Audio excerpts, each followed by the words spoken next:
আসসালামু আলাইকুম বন্ধুরা, আপনারা সকলে কেমন আছেন? আলহামদুলিল্লাহ আমি ভালো আছি। আজকে আপনাদের মাঝে একটা প্রাকৃতিক দৃশ্য নিয়ে চলে আসলাম। এই যে দেখেন, পানির নিচ থেকে অনেকটা পরিমাণে উপর দিকে পানি উপরে উঠতেছে, প্রাকৃতিক গ্যাস বলতেছে অনেকেই, হাজার হাজার দর্শকের ভিড় আপনারা দেখতেই পাচ্ছেন। তো আপনাদের মাঝে শেয়ার করতে চলে আসলাম। এটা হচ্ছে নওগাঁ জেলায় মান্দা থানাতে কৈগাড়ি মাঠে আর কি, ধানের জমিতে এরকমটা হয়েছে। এই যে দেখেন বাবাজিরা, এক বয়স্ক চাচা লাঠি দিয়ে দেখতেছে এটা আসলে কি ভিতর পর্যন্ত বসে যায় কিনা, কিন্তু সেটা কিছুই করতে পারলো না সে। একটা অবশেষে এই যে দাঁড়িয়ে আছে, দেখতে পাচ্ছেন দর্শকরা। তো আপনারা অবশ্যই কমেন্টে জানাবেন এটা কি কারণে হচ্ছে।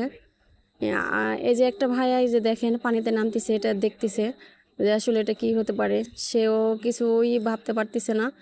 তো আপনাদের মাঝে শেয়ার করলাম, অবশ্যই আপনারা বলবেন এটা কি। অনেকে বলতেছে প্রাকৃতিক গ্যাস নাকি এখান থেকে উত্তোলন হচ্ছে। আমি তো এটা মানে খুবই এক্সাইটেড, জানি না। তো আপনারা জানলে অবশ্যই বলে দিবেন আমার কমেন্ট বক্সে এসে। আমার চ্যানেলটি সাবস্ক্রাইব করবেন, লাইক কমেন্ট শেয়ার করবেন। আর এরকম ভিডিও পেতে আমার চ্যানেলটি সাবস্ক্রাইব